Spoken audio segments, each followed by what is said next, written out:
সাবেক রাষ্ট্রপতি আব্দুল হামিদ খান, তিনি যে পালিয়ে গেলেন, এর পিছনে কার দায় রয়েছে বলে আপনি মনে করেন?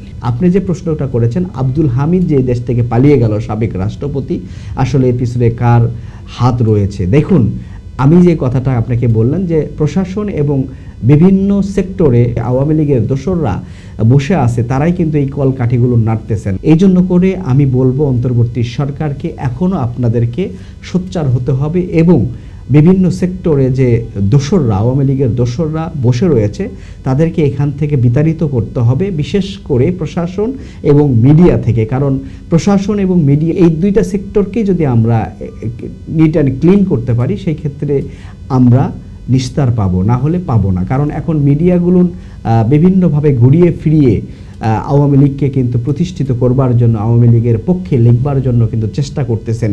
এখনও কিছু মিডিয়া লিখে যাচ্ছেন তাদের পক্ষে বিভিন্নভাবে।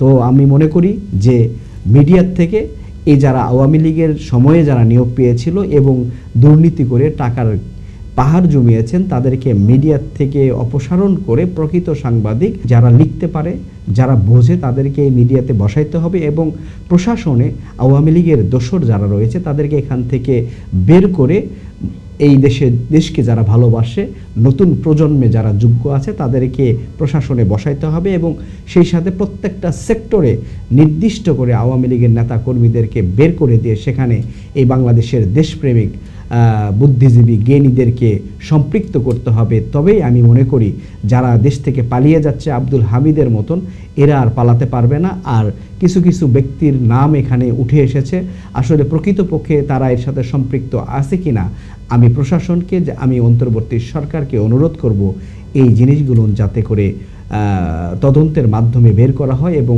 যদি কেউ এর সাথে জড়িত থাকে তাদেরকে আইনের আওতায় নিয়ে আসা হয়।